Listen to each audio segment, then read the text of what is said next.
Hey, it's Haplin back with another update for my case study ad campaign that I'm running. It has been about a week since ads launched, and I've got two main things I want to talk about, so let's dive straight into it. The first is that I accidentally deleted my campaign and had to rebuild it. And so I just want to share a word of warning that if this goes away, there is no getting it back. I got my wires crossed and was confused and made a big mistake. And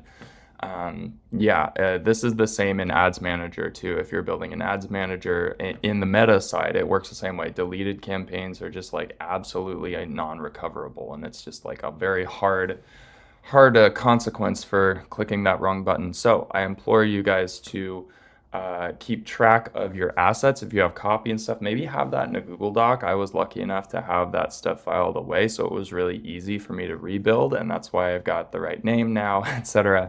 So the rest of these are all set up, and in the stats we can see that in this campaign, so I lost some of the reporting too. That's also why I wanted to share that with you guys. We've really spent another $200 or so on top of this, and so we lost some of that. But this is looking really good. The real total leads is somewhere over 100 at this point, but for this campaign, just since the rebuild, 52, $2.80 per lead. If we look at the 44 unique leads who weren't already on the list, with $3.30 per lead for those leads, but total form fills is 52. So even the people who were already on the list who were technically remarketing to, still valuable, still good engagement, got them back into a conversation, which reminds me to get to the second point, which is that we've started appointment setting. This is pretty crazy. I'm going to head over to opportunities, and the way that I'm reporting on this is I have the 3-month giveaway as the source. So if you look at any of the opportunity sources, you'd see they're all 3-month giveaway. That's how I'm segmenting these leads. This is just the main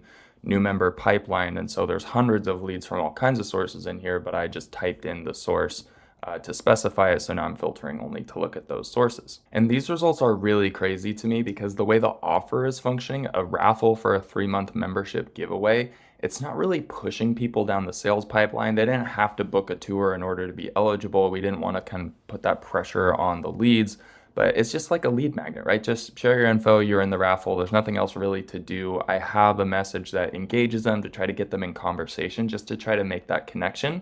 And with all of those leads with whom I'm making the connection, when they respond, they're moving over to responded. The real point here is that 78 people have responded now. That's 78 people who have given good phone numbers, who've responded in a two-way live lead nurturing conversations, who have confirmed their information to join this raffle. This is in the middle of a very busy holiday season as well, so that's even more impressive considering that this maybe isn't the perfect timing to be asking people to come into a business they've never interacted with and come have a tour of the space. It's, very messy thing to do. But when we announce the giveaway after Christmas, in that message, we'll announce the winner, we'll congratulate them, and then we'll invite the rest of these folks to come by for a tour to explore more about the studio, maybe have some kind of incentivization associated with the tour at that point, to get people more incentivized to get into the sales process. And that is the point at which I'll be a little bit more inclined to hope that a more significant portion of the responding leads will then convert to tours. So maybe something like 30 to 40%, hopefully, if there's a good incentive with it. I don't know, we're gonna kind of have to dial it in, but just as an example, 30% of 80 leads